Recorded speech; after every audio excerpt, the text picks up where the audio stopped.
ਜਿਵੇਂ ਕੰਵਰ ਗਰੇਵਾਲ ਜਾਂ ਰਣਜੀਤ ਬਾਵਾ ਜਾਂ ਹੋਰ ਵੀ ਜਿਹੜੇ ਨੇ ਉਹਨਾਂ ਦੇ ਇਨਸਪਾਇਰਿੰਗ ਸੌਂਗ ਸੀ। ਉਹਨਾਂ ਨੇ ਇਸ ਨੂੰ ਇੱਕ ਜਿਹੜਾ ਇੱਕ ਮੁਹਿੰਮ ਦੇ ਤੌਰ ਦੇ ਉੱਤੇ ਜਿਹੜਾ ਉਹ ਚੜ੍ਹਤ ਵੀ ਦਿੱਤੀ। ਇਹਨਾਂ ਨੇ ਦੇਖਿਆ ਵੀ ਜਿਹੜਾ ਪਾਰਟ ਕਦੇ ਕਿਸੇ ਮਹਾਂਪੁਰਖ ਜਾਂ ਸੰਤ ਜਾਂ ਲੀਡਰ ਜਾਂ ਕਿਸੇ ਹੋਰ ਅਕਾਲੀ ਜਥੇਦਾਰ ਦੇ ਰੂਪ 'ਚ ਜਿਹੜਾ ਇੱਕ ਆਈਕੋਨਿਕ ਫਿਗਰ ਬਣਦਾ ਸੀ ਆਪਣੀ ਗੱਲ ਕਹਿਣ ਦਾ, ਵੀ ਇਸ ਵੇਲੇ ਜਿਹੜੀ ਯੰਗ ਜਨਰੇਸ਼ਨ ਹੈ ਜਿਨ੍ਹਾਂ ਕੋਲ ਅਟੈਂਸ਼ਨ ਸਪੈਨ ਵੀ ਨਹੀਂ ਹੈ ਬਹੁਤਾ, ਲੇਕਿਨ ਸੋਸ਼ਲ ਮੀਡੀਆ ਸਾਵੀ ਹੈ, ਦੂਸਰਾ ਉਹਨਾਂ ਦੇ ਲਈ ਇਹ ਗਾਇਕ ਜਿਹੜੇ ਨੇ ਇਹ ਆਈਕੋਨਿਕ ਫਿਗਰ ਬਣ ਗਏ ਨੇ। Punjabi singer Kanwar Grewal 31 hour long questioning by income tax official and IT officials have seized several documents। ਕਿਉਂਕਿ ਜਦੋਂ ਅਸੀਂ ਇਹ ਕਹਿ ਰਹੇ ਹਾਂ ਕਿ ਭਾਈ ਅਗਲੀ ਸਿੱਖ ਨਸਲਕੁਸ਼ੀ ਲਈ ਉਹਨਾਂ ਨੇ ਤਿਆਰੀਆਂ ਕਰ ਰਹੀਆਂ ਹੋਈਆਂ ਨੇ, ਕਿੰਨਿਆਂ ਨੂੰ ਤਾਂ ਚੁੱਪ ਚੁਪੀਤੇ ਚੁੱਕ ਰਹੇ ਨੇ, ਔਰ ਇਸ ਲੈਵਲ ਦੇ ਪ੍ਰੋਮੀਨੈਂਟ ਚਿਹਰਿਆਂ ਨੂੰ ਹੱਥ ਪਾਉਣਾ ਇਹ ਬਾਕੀਆਂ ਨੂੰ ਵੀ ਮੈਸੇਜ ਦਿੱਤਾ ਗਿਆ ਹੈ।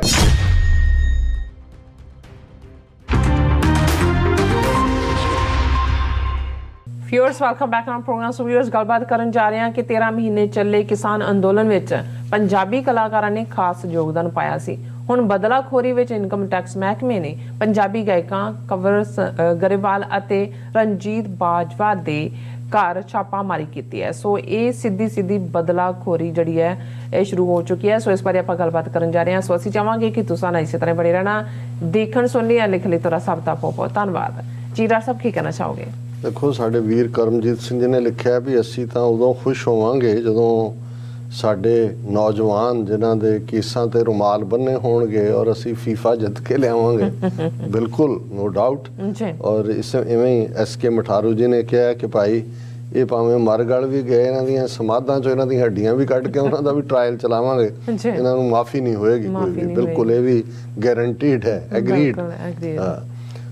ਜਦੋਂ 13 ਮਹੀਨੇ ਕਿਸਾਨ ਮੋਰਚਾ ਚੱਲਿਆ ਔਰ ਅਸੀਂ ਉਸ ਪੀਰੀਅਡ 'ਚ ਵੀ ਲਗਾਤਾਰਤਾ ਦੇ ਨਾਲ ਜਿਹੜਾ ਖਾਸ ਤੌਰ 'ਤੇ ਪੰਜਾਬੀ ਕਲਾਕਾਰਾਂ ਦਾ, ਖਾਸ ਤੌਰ 'ਤੇ ਉਹਨਾਂ 'ਚ ਵੀ ਅੱਗੋਂ ਗਾਇਕਾਂ ਦਾ ਰੋਲ ਸੀ, ਉਸ ਦੀ ਸ਼ਲਾਘਾ ਕੀਤੀ। ਇਹਦੇ 'ਚ ਕੋਈ ਦੋ ਰਾਵਾਂ ਨਹੀਂ ਨੇ ਕਿ ਜਿਵੇਂ ਕੰਵਰ ਗਰੇਵਾਲ ਜਾਂ ਰਣਜੀਤ ਬਾਵਾ ਜਾਂ ਹੋਰ ਵੀ ਜਿਹੜੇ ਨੇ, ਉਹਨਾਂ ਨੇ ਕੰਵਰ ਗਰੇਵਾਲ ਤੋਂ ਉੱਥੇ ਹੀ ਰਿਹਾ ਸ਼ੁਰੂ ਤੋਂ ਅਖੀਰ ਤੱਕ, ਔਰ ਜਿਹੜੇ ਉਹਨਾਂ ਦੇ ਇਨਸਪਾਇਰਿੰਗ ਸੌਂਗ ਸੀ ਉਹਨਾਂ ਨੇ ਇਸ ਨੂੰ ਇੱਕ ਜਿਹੜਾ ਇੱਕ ਮੁਹਿੰਮ ਦੇ ਤੌਰ ਦੇ ਉੱਤੇ ਜਿਹੜਾ ਉਹ ਚੜ੍ਹਤ ਵੀ ਦਿੱਤੀ, ਆਮ ਲੋਕਾਂ ਤੱਕ ਉਹ ਗੱਲ ਵੀ ਸਮਝਾਈ। ਔਰ ਜਿਹੜੇ ਉਸ ਦੇ ਈਵਨ ਕਿਉਂਕਿ ਖੁਦ ਹੀ ਲਿਖਦੇ ਵੀ ਨੇ, ਗਾਉਂਦੇ ਵੀ ਨੇ, ਸੂਫੀਆਨਾ ਅੰਦਾਜ਼ ਹੈ। ਔਰ ਜਿਹੜੀਆਂ ਉਹਨਾਂ ਦੀਆਂ ਧੁਨਾਂ ਵੀ ਸੀ ਕਿ ਫਸਲਾਂ ਦੇ ਫੈਸਲੇ ਕਿਸਾਨ ਕਰੇਗਾ, ਕਿ ਭਾਈ ਇਹ ਹੁਣ ਅਸੀਂ ਆਪ ਕਰਾਂਗੇ, ਉਹ ਬਿਲਕੁਲ ਹਿੱਟ ਵੀ ਹੁੰਦੇ ਰਹੇ ਕਈ ਮਿਲੀਅਨ। ਫਿਰ ਇਹੀ ਨਹੀਂ, ਈਵਨ ਸਿੱਧੂ ਮੂਸੇਵਾਲਾ, ਉਸ ਦੇ ਵੀ ਗੀਤ ਇਸ ਦੇ ਉੱਤੇ ਪੋਪੂਲਰ ਹੋਏ। ਫਿਰ ਈਵਨ ਔਰ ਮੋਰਚੇ ਦੀ ਫਤਹ ਹੋਈ। ਏਜੰਸੀਆਂ ਉਸ ਪੀਰੀਅਡ 'ਚ ਤਾਂ ਕਿਉਂਕਿ ਈਵਨ ਜਿਹਨਾਂ ਕਿਸਾਨਾਂ ਦੇ ਖਿਲਾਫ ਵੀ ਕੇਸ ਰਜਿਸਟਰ ਹੋਏ ਸੀ ਸਮਝੌਤੇ ਦੇ ਤਹਿਤ, ਜਿਹੜਾ ਭਾਵੇਂ ਵਨ ਸਾਈਡਡ ਸਮਝੌਤਾ ਹੀ ਸੀ, ਕੋਈ ਕਿਸਾਨ ਜਥੇਬੰਦੀਆਂ ਨਾਲ ਤਾਂ ਉਹਨਾਂ ਨੇ ਨਹੀਂ ਕੀਤਾ, ਵਨ ਸਾਈਡਡ ਹੀ ਉਹਨਾਂ ਨੇ ਐਲਾਨ ਕੀਤੇ। ਪਰ ਉਹਨਾਂ ਨੇ ਇਸ ਸਾਰੇ ਦੇ ਉੱਤੇ ਜਿਹੜਾ ਕੇਸ ਵੀ ਵਾਪਸ ਲੈਣ ਦਾ ਫੈਸਲਾ ਕੀਤਾ ਔਰ ਕਾਨੂੰਨ ਤਾਂ ਵਾਪਸ ਲੈ ਹੀ ਲਏ।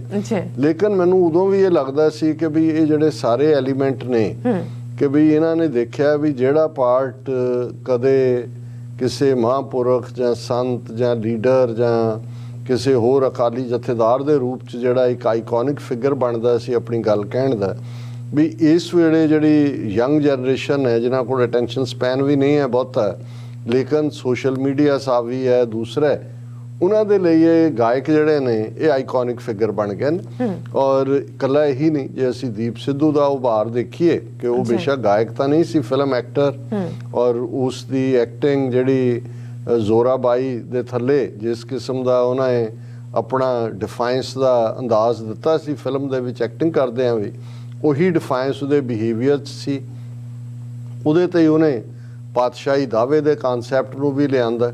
ਸੋ ਇੱਕਦਮ ਜਿਹੜੇ ਆਈਕਨ ਨੇ ਉਹ ਸ਼ਿਫਟ ਹੋ ਗਏ ਫਿਲਮੀ ਕਲਾਕਾਰਾਂ 'ਚ, ਐਕਟਰਾਂ 'ਚ, ਉਹਨਾਂ 'ਚੋਂ ਹੋਪ ਨਜ਼ਰ ਆਉਣ ਲੱਗ ਗਈ। ਔਰ ਇਹਨਾਂ ਨੇ ਫਿਰ ਕਿਸਾਨਾਂ 'ਚੋਂ ਨਿਕਲ ਕੇ ਜਿਵੇਂ ਸਿੱਧੂ ਮੂਸੇਵਾਲਾ ਨੇ ਫਰਦਰ ਗੀਤ ਗਾਏ, ਜਿਨ੍ਹਾਂ ਦੇ ਵਿੱਚ ਅਸੀਂ ਦੇਖਦੇ ਹਾਂ ਸਰਹੰਦ ਨਹਿਰ ਦੇ ਉੱਤੇ ਜਿਹੜਾ SYL ਦੇ ਉੱਤੇ ਭਾਵੇਂ ਉਹਨਾਂ ਦੀ ਮੌਤ ਤੋਂ ਬਾਅਦ ਹੀ ਉਹ ਜਾਰੀ ਹੋਇਆ, ਜਿਸ ਕਿਸਮ ਦਾ ਰਿਸਪੌਂਸ ਮਿਲਿਆ। ਅੱਛਾ। ਔਰ ਈਵਨ ਕੰਵਰ ਗਰੇਵਾਲ ਨੇ ਜਦੋਂ ਪੰਜਾਬ ਦੇ ਵਿੱਚ ਹੁਣ ਬੰਦੀ ਸਿੰਘਾਂ ਦੀ ਰਿਹਾਈ ਦਾ ਮੁੱਦਾ ਜਿਹੜਾ ਹੈ ਉਹ ਕਾਫੀ ਦੇਰ ਤੋਂ ਭਖਿਆ ਹੋਇਆ ਹੈ। ਬੇਸ਼ੱਕ ਇਹ ਭਾਈ ਸੂਰਤ ਸਿੰਘ ਦਾ ਵਰਤ ਰੱਖਣਾ, ਭਾਈ ਗੁਰਬਖਸ਼ ਸਿੰਘ ਹੋਰਾਂ ਦਾ ਵਰਤ ਸ਼ਹਾਦਤ ਦੂਜਾ ਤੀਜਾ, ਲੇਕਿਨ ਕੰਵਰ ਗਰੇਵਾਲ ਦਾ ਜਦੋਂ ਅਸੀਂ ਸਿੰਘਾਂ ਦੀ ਰਿਹਾਈ ਚਾਹੁੰਦੇ ਹਾਂ ਵੀ ਅਸੀਂ ਕੋਈ ਤੁਹਾਡੇ ਤੋਂ ਪਾਤਸ਼ਾਹੀ ਨਹੀਂ ਮੰਗਦੇ, ਹਾਲਾਂ ਅਸੀਂ ਉਸ ਨਾਲ ਸਹਿਮਤ ਨਹੀਂ ਸੀ। ਪਾਤਸ਼ਾਹੀ ਤਾਂ ਅਸੀਂ ਮੰਗਦੇ ਹਾਂ, ਜਦੋਂ ਪਾਤਸ਼ਾਹੀ ਹੋਏਗੀ ਸਾਡੀਆਂ ਰਿਹਾਈਆਂ ਉਦੋਂ ਹੀ ਹੋਣੀਆਂ ਨੇ, ਇਕੱਲੀ ਇਹ ਰਿਹਾਈ ਜੇਲ੍ਹਾਂ 'ਚ ਬੰਦੇ ਨਹੀਂ ਅਸੀਂ। ਲੇਕਿਨ ਈਵਨ ਇਸ ਦਾਅਵੇ ਦੇ ਨਾਲ ਵੀ ਕਿ ਅਸੀਂ ਪਾਤਸ਼ਾਹੀ ਨਹੀਂ ਮੰਗੀ ਤੁਹਾਡੇ ਤੋਂ, ਅਸੀਂ ਤਾਂ ਰਿਹਾਈ ਮੰਗੀ ਹੈ, ਉਸ ਗੀਤ ਨੂੰ ਵੀ ਬੈਨ ਕਰ ਦਿੱਤਾ ਗਿਆ ਸੀ। ਔਰ ਉਹਨਾਂ ਨੇ ਸਾਰੇ ਪੀਰੀਅਡ ਦੇ ਵਿੱਚ ਦੀਪ ਸਿੱਧੂ ਮੂਸੇਵਾਲਾ ਤਾਂ ਵੈਸੇ ਐਲੀਮੀਨੇਟ ਕਰ ਦਿੱਤੇ।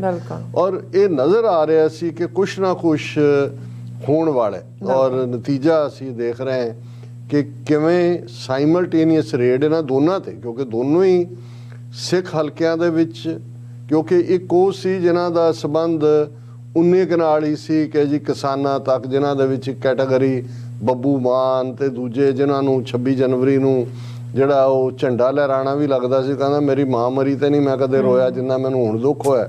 ਉਹ ਉਸ ਕਿਸਮ ਦੇ ਕੈਟਾਗਰੀ ਵਾਲੇ ਲੋਕ ਵੀ, ਹਾਲਾਂ ਕਿਸਾਨ ਲਹਿਰ ਦੇ ਨੁਕਤਾ ਨਿਗਾਹ ਤੋਂ ਉਹਨਾਂ ਦਾ ਕੰਟਰੀਬਿਊਸ਼ਨ ਹੋਏਗੀ, ਲੇਕਿਨ ਸਿੱਖੀ ਪਿੜ ਦੇ ਵਿੱਚ ਖਲੋ ਕੇ ਸਿੱਖ ਹੱਕਾਂ ਦੀ ਗੱਲ ਕਰਨ ਵਾਲਿਆਂ 'ਚ, ਕਿਉਂਕਿ ਇਹਨਾਂ ਦੀ ਕੰਵਰ ਗਰੇਵਾਲ ਜਦੋਂ ਅਮਰੀਕਾ ਵੀ ਆਇਆ, ਇੱਥੇ ਨਿਊਯਾਰਕ ਸ਼ੋਅ ਸੀ, ਤੁਹਾਨੂੰ ਵੀ ਯਾਦ ਹੋਣਾ, ਸਾਡੇ ਆਫਿਸ ਵੀ ਆਇਆ, ਔਰ ਬਿਲਕੁਲ ਫਕੀਰਾਂ ਵਾਂ, ਉਦੋਂ ਤਾਂ ਅਜੇ ਉਹ ਬਾਬਿਆਂ ਬੂਬਿਆਂ ਦੇ ਮਗਰ ਹੀ ਲੱਗਾ ਹੋਇਆ ਸੀ। ਜਦੋਂ ਮੇਰੇ ਨਾਲ ਦਫ਼ਤਰ 'ਚ ਬੈਠੇ ਵੀ ਗੱਲਬਾਤ, ਹਾਲਾਂ ਉਹਨਾਂ ਨੇ ਆਉਂਦਿਆਂ ਹੀ ਬੜੇ ਖੂਬਸੂਰਤ ਲਫ਼ਜ਼ ਕਹੇ, ਜਿਹੜਾ ਪਹਿਲਾ ਇੰਪੈਕਟ ਸੀ। ਲੇਕਿਨ ਉਸ ਤੋਂ ਬਾਅਦ ਅਸੀਂ ਦੇਖਦੇ ਹਾਂ ਜਾ ਕੇ ਉਹਨਾਂ ਨੇ ਅੰਮ੍ਰਿਤ ਵੀ ਛਕਿਆ, ਆਨੰਦ ਕਾਰਜ ਵੀ ਸਾਦਾ ਅੰਦਾਜ਼ ਕੀਤਾ, ਔਰ ਫਿਰ ਉਹ ਜਿਹੜੇ ਦੂਜੇ ਬਾਬੇ ਸੀ ਜਿਸ ਕਿਸਮ ਦੇ ਉਹ ਭੰਗੀ ਚਰਸੀ ਜਾਏ ਉਹਨਾਂ ਤੋਂ ਖਹਿੜਾ ਚੜਾ ਕੇ ਗੁਰੂ ਦੇ ਵੱਲ ਮੁੜਿਆ, ਫਿਰ ਕਿਸਾਨਾਂ ਵੱਲ ਵੀ ਕਰਦੇ, ਫਿਰ ਸਿੱਖੀ ਰਿਹਾਈ ਤੱਕ ਪਹੁੰਚਦੇ ਆ, ਜਿਹੜਾ ਰਿਹਾਈ ਗੀਤ ਦੇ ਉੱਤੇ ਪਾਬੰਦੀ ਲੱਗੀ।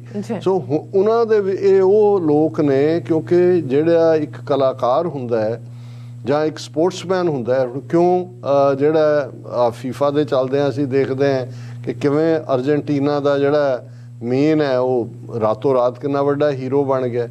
ਇੱਥੇ ਜਿਨ੍ਹਾਂ ਜ਼ਮਾਨਿਆਂ 'ਚ, ਕਿਉਂਕਿ ਅਮਰੀਕਾ ਦੇ ਵਿੱਚ ਬਹੁਤ ਕਰੇਜ਼ ਜਿਹੜਾ ਉਹ ਬਾਸਕਟਬਾਲ ਦਾ ਹੈ ਜਾਂ ਦੂਜਾ ਮਾਈਕਲ ਜਾਰਡਨ, ਮੈਂ ਜਦੋਂ ਜਿਨ੍ਹਾਂ ਦਿਨਾਂ 'ਚ 90s 'ਚ ਮੈਂ ਟਰੈਵਲ ਅਰਾਊਂਡ ਕਰਨਾ, ਬਹੁਤ ਸਾਰਿਆਂ ਦੇ ਨੌਜਵਾਨ ਬੱਚੀਆਂ ਸਿੱਖ ਘਰਾਂ 'ਚ ਉਹਨਾਂ ਦੇ ਕਮਰੇ ਫੁੱਲ ਉਹਦੇ 'ਚ ਪਾ ਰਿਹਾ ਵਾਲੀ, ਉਹਦੇ ਮਾਈਕਲ ਜਾਰਡਨ ਦੇ ਵੱਡੇ ਕੈਲੰਡਰ ਲੱਗੇ ਹੁੰਦੇ ਸੀ। ਇਹ ਪ੍ਰਭਾਵਿਤ ਕਰਦੇ ਨੇ ਕਿਉਂਕਿ ਇਹ ਆਪਣੇ ਆਪ ਦੇ ਵਿੱਚ ਹੀ ਵੱਡੀ ਆਈਕੋਨਿਕ ਫਿਗਰ ਹੁੰਦੇ ਨੇ। ਔਰ ਇਹਨਾਂ ਨੇ, ਹਕੂਮਤ ਨੇ, ਭਾਰਤੀ ਏਜੰਸੀਆਂ ਨੇ ਦੇਖਿਆ ਕਿ ਭਾਈ ਇਹ ਸਿੱਖਾਂ ਦੇ ਵਿੱਚ ਪੰਜਾਬ ਦੀ ਧਰਤੀ ਦੇ ਉੱਤੇ ਇਹ ਇੰਸਪੀਰੇਸ਼ਨਲ, ਕੱਲਾ ਇਹੀ ਨਹੀਂ ਵੀ ਉਹਨਾਂ ਨੂੰ ਰੇਡ ਤਾਂ ਇਨਕਮ ਟੈਕਸ ਤੁਸੀਂ ਕਿ ਜਿਹਦੇ ਮਰਜ਼ੀ ਤੁਸੀਂ ਕੋਈ ਕਾਗਜ਼ ਚੈੱਕ ਕਰ ਲਓ, ਉੱਥੇ ਤੁਸੀਂ ਨਵਾਂ ਮੋਟਰਸਾਈਕਲ ਲੈ ਕੇ ਨਿਕਲੇ ਹੋ, ਤੁਹਾਡੇ ਕੋਲ ਕਾਗਜ਼ ਵੀ ਪੂਰੇ ਹੋਣ, ਤੁਹਾਡੇ ਕੋਲ ਲਾਇਸੈਂਸ ਵੀ ਹੋਏ, ਦੂਜਾ ਵੀ, ਉਹਨੇ ਤੁਹਾਨੂੰ ਕਰਨਾ ਹੀ ਹੈ। ਫਿਰ ਮੁੜ ਕੇ ਇੱਥੇ ਕੀ ਆ ਜਾਂਦੇ ਨੇ ਬੇਸ਼ਰਮੀ ਨਾਲ ਕਿ ਚਲੋ ਕਾਗਜ਼ ਤਾਂ ਠੀਕ, ਚਾਹ ਪਾਣੀ। ਸੋ ਇਸ ਦੇ ਥੱਲੇ ਹੀ ਉਹ ਹਰਾਸ ਕਰਦੇ ਨੇ। ਪਰ ਮੈਨੂੰ ਇਹ ਲੱਗਾ ਵੀ ਇਹ ਹਰਾਸਮੈਂਟ ਕਿਸ ਲੈਵਲ ਦੀ ਹੈ ਕਿ ਉਹਨਾਂ ਨੂੰ, ਕੰਵਰ ਗਰੇਵਾਲ ਨੂੰ 31 ਘੰਟੇ 31 hours, Punjabi singer Kanwar Grewal 31 hour long questioning by income tax official and IT officials have seized several documents। 31 ਘੰਟੇ ਦੀ ਪੁੱਛਗਿੱਛ। ਦੱਸੋ ਜਿਹੜੇ ਤੁਸੀਂ ਉੱਥੇ ਜਿਨ੍ਹਾਂ ਦੇ ਮਰਡਰ ਹੋਏ ਨੇ, ਸਿੱਧੂ ਮੂਸੇਵਾਲਾ ਦੇ ਕਤਲ ਨੂੰ 6 ਮਹੀਨੇ ਤੋਂ ਜ਼ਿਆਦਾ ਹੋ ਗਏ, ਕਦੇ ਜੀ ਫਲਾਣਾ ਫੜ ਲਿਆ, ਲਾਰੈਂਸ ਦਾ ਉਹਦਾ ਫੜ ਲਿਆ, ਬਿਸ਼ਨੋਈ ਦਾ ਤੇ ਢਿਮਕੇ ਦਾ ਫੜ ਲਿਆ, ਐਸਾ ਕਿਹੜਾ ਕ੍ਰਾਈਮ ਹੈ, ਉਹਨੇ ਕੋਈ ਮਰਡਰ ਕੀਤਾ ਨਹੀਂ। ਲੇਕਿਨ ਇਹ ਹੈ ਹਰਾਸਮੈਂਟ। ਔਰ ਅਜੇ ਕਿਵੇਂ ਝੂਠ ਨਿਕਲਣਗੇ, ਕੋਈ ਝੂਠੀਆਂ ਸਟੋਰੀਜ਼ ਪਲਾਂਟ ਕਰਨਗੇ, ਕੀ ਕਰਨਗੇ। ਔਰ ਕੱਲਾ ਇਹੀ ਨਹੀਂ ਹੈ ਕਿ ਵੀ ਇਹ ਕਿਵੇਂ ਇੰਡੀਅਨ ਗਵਰਨਮੈਂਟ ਆਪਣੇ ਰਾਈਵਲਸ ਨੂੰ ਪਰੇਸ਼ਾਨ ਕਰਨ ਦੇ ਲਈ IT CBI ਔਰ ਉਹ ਜਿਹੜਾ ਇਹਨਾਂ ਦੇ ਅਜੀਤ ਡੋਵਲ ਦਾ NSA, ਉਹਨਾਂ ਦੇ ਛਾਪੇ ਜਿਹੜਾ ਨੈਸ਼ਨਲ ਇਨਵੈਸਟੀਗੇਸ਼ਨ NIA, ਔਰ ਇਹ ਈਵਨ ਪਾਰਲੀਮੈਂਟ ਦੇ ਵਿੱਚ ਖਲੋ ਕੇ ਇਹ ਗੱਲ ਕਹੀ ਗਈ। ਆਮ ਆਦਮੀ ਪਾਰਟੀ ਦਾ ਸੰਜੇ ਸਿੰਘ ਨੇ ਰਾਜ ਸਭਾ 'ਚ ਕਿਹਾ ਕਿ 3000 ਰੇਡਸ ਔਨ ਆਪੋਜੀਸ਼ਨ ਲੀਡਰਸ, ਕਿ ਭਾਈ 3000 ਉਹਨੇ ਰਾਜ ਸਭਾ 'ਚ ਖਲੋ ਕੇ ਕਿਹਾ ਕਿ he issued the raised the issue of raids at premises linked to opposition leaders by Enforcement Directorate (ED). उन्होंने कहा कि भी 3,000 such raids have been conducted. He alleged that the government agencies were deliberately harassing the opposition. The Treasury benches raised strong objection. उन्होंने अपना रौला पाया, पर ਇਹਦੇ 'ਚ ਕੋਈ ਸ਼ੱਕ ਨਹੀਂ ਹੈ ਕਿ ਜਿਹੜੇ 99% ਰੇਡ ਹੋ ਰਹੇ ਨੇ ਉਹ ਈਡੀ ਦੇ ਹੋਣ, ਉਹ ਸੀਬੀਆਈ ਦੇ ਹੋਣ, ਉਹ ਇਨਕਮ ਟੈਕਸ ਵਾਲਿਆਂ ਦੇ ਹੋਣ, ਉਹ ਜਿਹੜੇ ਨੇ ਆਪੋਜੀਸ਼ਨ ਵਾਲਿਆਂ ਦੇ ਉੱਤੇ ਹੀ ਹੁੰਦੇ ਨੇ। ਔਰ ਇਸ ਮਾਮਲੇ 'ਚ ਤਾਂ ਹੁਣ ਉਹਨਾਂ ਨੇ, ਕਿਉਂਕਿ ਜਦੋਂ ਅਸੀਂ ਇਹ ਕਹਿ ਰਹੇ ਹਾਂ ਕਿ ਭਾਈ ਅਗਲੀ ਸਿੱਖ ਨਸਲਕੁਸ਼ੀ ਲਈ ਉਹਨਾਂ ਨੇ ਤਿਆਰੀਆਂ ਕਰ ਰਹੀਆਂ ਹੋਈਆਂ ਨੇ, ਕਿੰਨਿਆਂ ਨੂੰ ਤਾਂ ਚੁੱਪ ਚਪੀਤੇ ਚੁੱਕ ਰਹੇ ਨੇ। ਔਰ ਇਸ ਲੈਵਲ ਦੇ ਪ੍ਰੋਮੀਨੈਂਟ ਚਿਹਰਿਆਂ ਨੂੰ ਹੱਥ ਪਾਉਣਾ, ਇਹ ਬਾਕੀਆਂ ਨੂੰ ਵੀ ਮੈਸੇਜ ਦਿੱਤਾ ਗਿਆ ਹੈ ਕਿ ਭਾਈ ਇਹ ਤੁਹਾਡੇ 'ਚੋਂ ਕੋਈ ਵੀ ਸੁਰੱਖਿਅਤ ਨਹੀਂ ਹੈ। ਤੇ ਦੂਸਰਾ ਪਾਸਾ ਜਿਹੜਾ ਚੁੱਪਚਾਪ ਚੱਲ ਰਿਹਾ ਉਹਦੇ 'ਚ ਅਸੀਂ ਦੇਖ ਰਹੇ ਕਿ ਉਹਨਾਂ ਨੇ ਨਿੱਜੀ ਹੱਥਾਂ 'ਚ ਜਾਏਗਾ ਅੰਮ੍ਰਿਤਸਰ ਹਵਾਈ ਅੱਡਾ। ਅੰਮ੍ਰਿਤਸਰ ਦੇ ਹਵਾਈ ਅੱਡੇ ਨੂੰ ਉਹਨਾਂ ਨੇ ਜਿਹੜਾ ਪ੍ਰਾਈਵੇਟ ਹੱਥਾਂ 'ਚ ਦੇਣ ਦਾ ਫੈਸਲਾ ਕੀਤਾ। ਇਹ ਐਲਾਨ ਜਿਹੜਾ ਹਵਾਬਾਜ਼ੀ ਬਾਰੇ ਮਿਨਿਸਟਰ ਆਫ ਸਟੇਟ ਹੈ VK ਸਿੰਘ ਨੇ ਉਹਨੇ ਰਾਜ ਸਭਾ 'ਚ ਕੀਤਾ। ਉਹਨਾਂ ਨੇ ਕਿਹਾ ਕਿ ਜੀ ਅਸੀਂ ਜਿਹੜਾ 에ਅਰਪੋਰਟ ਅਥਾਰਟੀ ਨੇ 2022-2023 ਦੌਰਾਨ ਜਿਹੜੇ ਨੇ ਜਿਹੜੇ ਕੁਝ ਹਵਾਈ ਅੱਡੇ ਚੁਣੇ ਨੇ ਜਿਹੜੇ ਅਸੀਂ ਪ੍ਰਾਈਵੇਟ ਹੱਥਾਂ 'ਚ ਦੇਣੇ ਨੇ, ਇਹਨਾਂ ਦੇ ਵਿੱਚ ਇਸ ਸੂਚੀ ਦੇ ਵਿੱਚ ਅੰਮ੍ਰਿਤਸਰ ਦਾ 에ਅਰਪੋਰਟ ਵੀ ਸ਼ਾਮਲ ਹੈ। ਔਰ ਹੁਣ ਅੰਦਾਜ਼ਾ ਲਾਓ ਕਿ ਭਾਈ ਸਭ ਕੁਝ ਵੇਚਿਆ ਜਾ ਰਿਹਾ ਹੈ। ਕੱਲ੍ਹ ਨੂੰ ਅੰਮ੍ਰਿਤਸਰ ਸਾਡੀ ਰਾਜਧਾਨੀ ਸਪਿਰਿਚੁਅਲ ਤਾਂ ਹੈ ਹੀ ਹੈ, ਪਰ ਉਸ ਦੇ ਉੱਤੇ ਮਾਲਕੀ ਕਿਸੇ ਹੋਰ ਦੀ ਹੋਏਗੀ। ਤੁਸੀਂ ਆਜ਼ਾਦ ਵੀ ਕਰਾਉਣਾ ਚਾਹੋਗੇ, ਉਹ ਕਹਿਣਗੇ ਜੀ ਇੰਨਾ ਜਿਹੜਾ ਉਹ ਤੁਹਾਡਾ ਬਣਦਾ, ਜਿਵੇਂ ਪੰਜਾਬ 'ਚ ਕਹਿੰਦੇ ਨੇ ਜੀ ਇੰਨੇ ਹਜ਼ਾਰ ਦਾ ਕਰੋੜ ਦਾ ਕਰਜ਼ਾ। ਉਹ ਕਾਹਦਾ ਜੀ? ਜਿਹੜੀ ਤੁਹਾਡੇ ਮੁੰਡੇ ਮਾਰਨ ਲਈ ਫੌਜ ਆਈ ਸੀ, ਉਹਨਾਂ ਦਾ ਜਿਹੜਾ ਗੋਲੀਆਂ ਦਾ ਖਰਚਾ ਤੁਸੀਂ ਤੁਹਾਡੀ ਜਵਾਨੀ ਵੀ ਮਾਰੀ ਹੈ, ਤੇ ਉਹਨਾਂ ਨੂੰ ਵੀ ਜਿਹੜਾ ਉਹ ਸਜ਼ਾ ਤਾਂ ਕੀ ਦੇਣੀ ਸੀ, ਉਹ ਗੋਲੀਆਂ ਦੇ ਪੈਸੇ ਵੀ ਤੁਹਾਡੇ ਤੋਂ ਬਰਾਮਦ ਕਰ ਰਹੇ ਨੇ। ਦੂਸਰੇ ਪਾਸੇ ਪੰਜਾਬ ਦੇ ਵਿੱਚ ਜ਼ੀਰਾ ਦੇ ਉਹ ਸ਼ਰਾਬ ਫੈਕਟਰੀ ਦੇ ਖਿਲਾਫ ਜਿਹੜਾ ਇੱਕ ਵੱਡਾ ਪ੍ਰੋਟੈਸਟ ਕਿਸਾਨ ਮੋਰਚੇ ਵੱਲੋਂ ਚੱਲ ਰਿਹਾ। ਪੁਲਿਸ ਨੇ ਬੜੀ ਬਰੂਟੈਲਿਟੀ ਦੇ ਨਾਲ ਲਾਠੀ ਚਾਰਜ ਕੀਤਾ ਹੈ। ਔਰ ਹੁਣ ਉਹ ਹਾਈ ਕੋਰਟ ਦਾ ਸਹਾਰਾ ਲੈ ਰਹੇ ਨੇ ਜੀ। ਹਾਈ ਕੋਰਟ ਨੇ ਕਿਹਾ 300 ਕਦਮ ਜਿਹੜਾ ਯਾਰਡ ਦੂਰ ਜਾਓ ਫੈਕਟਰੀ ਤੋਂ, ਉੱਥੇ ਤੁਸੀਂ ਪ੍ਰੋਟੈਸਟ ਕਰ ਸਕਦੇ ਹੋ। ਔਰ ਇਹ ਕਿੱਥੋਂ ਤੱਕ ਜਾਏਗਾ ਔਰ ਕਿੰਨੀ ਇਸ ਨਾਲ ਹੋਏਗਾ। ਔਰ ਈਵਨ ਜਿਹੜਾ ਅੰਮ੍ਰਿਤਸਰ ਤੋਂ ਮੈਂਬਰ ਪਾਰਲੀਮੈਂਟ ਹੈ ਗੁਰਜੀਤ ਸਿੰਘ ਔਜਲਾ, ਉਹਨੇ ਪਾਰਲੀਮੈਂਟ 'ਚ ਖਲੋ ਕੇ ਕਿਹਾ ਕਿ people in Punjab are dying of ground water pollution. ਕਿਉਂਕਿ ਸ਼ਰਾਬ ਫੈਕਟਰੀ ਪਹਿਲਾਂ ਮੈਂ ਉਹ 22 ਪਿੰਡ ਲੱਗਦੇ ਨੇ ਉਸ ਏਰੀਏ ਦੇ, ਉਹ ਕਹਿ ਰਹੇ ਨੇ ਜੀ ਸਾਨੂੰ ਤਾਂ ਇੱਥੇ ਕਿਹਾ ਗਿਆ ਸੀ ਕਿ ਆਹ ਫੈਕਟਰੀ ਲੱਗਣੀ ਹੈ, ਲੇਕਿਨ ਇਹ ਤਾਂ ਸ਼ਰਾਬ ਦੀ ਲਾਤੀ ਔਰ ਪਾਣੀ ਇਸਤੇਮਾਲ ਹੁੰਦਾ ਔਰ ਸਾਰਾ ਗਰਾਊਂਡ ਵਾਟਰ ਇੰਨਾ ਗੰਦਾ ਹੋ ਗਿਆ ਕਿ ਉਹਨਾਂ ਸਾਰੇ ਪਿੰਡਾਂ ਦੇ ਵਿੱਚ ਤੇਜ਼ੀ ਨਾਲ ਕੈਂਸਰ ਫੈਲ ਰਿਹਾ। ਬਹੁਤ ਸਾਰੇ ਕੈਂਸਰ ਦੇ ਮਰੀਜ਼ ਨੇ। ਔਰ ਉਹਦੇ 'ਚ ਇਹਨੇ ਔਜਲੇ ਨੇ ਕਿਹਾ ਕਿ ਬਈ ਇਹ citing the ongoing protest outside a liquor factory in Zira Ferozepur, he demanded a committee of Punjab MPs to assess the situation ਕਿ ਭਾਈ ਇਹ ਕੀ ਹੈ, ਉੱਥੇ ਕੀ ਚੱਲ ਰਿਹਾ ਕਿ ਫਿਰੋਜ਼ਪੁਰ ਦੇ ਵਿੱਚ ਲਿਕਰ ਫੈਕਟਰੀ ਦੇ ਬਾਹਰ ਬੀਬੀਆਂ ਬੱਚੇ ਸਾਰੇ ਬੈਠੇ ਨੇ, ਕਿਉਂਕਿ ਹਾਲਾਤ ਲਾਗਲੇ ਪਿੰਡਾਂ ਦੀ ਇਹ ਬਣੀ ਹੋਈ ਹੈ। People are suffering and dying of cancer because of effluents from the factory or ground water pollution. ਇਹ ਉਹਨੇ ਪਾਰਲੀਮੈਂਟ 'ਚ ਖਲੋ ਕੇ ਇਸ ਦੇ ਉੱਤੇ ਗੱਲ ਕੀਤੀ ਹੈ। ਸੋ ਹੁਣ ਗੱਲ ਤਾਂ ਅਲਟੀਮੇਟਲੀ ਇੱਕ ਗੱਲ ਯਾਦ ਰੱਖਣ ਵਾਲੀ ਹੈ ਕਿ ਇਹ ਸਾਰੇ ਗੁਲਾਮੀ ਦੇ ਸਿੰਪਟਮ ਨੇ, ਗੁਲਾਮੀ ਦੇ ਲੱਛਣ ਨੇ। ਔਰ ਮੁਕਤੀ, ਲਿਬਰੇਸ਼ਨ, ਆਜ਼ਾਦੀ ਨਾਲ ਹੀ ਤੁਹਾਡੇ ਮਸਲੇ ਹੱਲ ਹੁੰਦੇ ਨੇ। ਇਹ ਗੱਲ ਸਾਡੀ ਕੌਮ ਨੂੰ ਸਮਝ ਲੈਣੀ ਚਾਹੀਦੀ ਹੈ। ਜੀ ਡਾਕਟਰ ਸਾਹਿਬ ਤੁਹਾਡਾ ਬਹੁਤ ਬਹੁਤ ਸ਼ੁਕਰੀਆ। ਇਸ ਵਕਤ ਲੈਣ ਬ੍ਰੇਕ। ਵਿਊਅਰਸ ਤੁਸੀਂ ਕਿਤੇ ਨਹੀਂ ਜਾਣਾ, ਮਿਲਦੇ ਹਾਂ ਆਫਟਰ ਦਿਸ ਸ਼ਾਰਟ ਬ੍ਰੇਕ।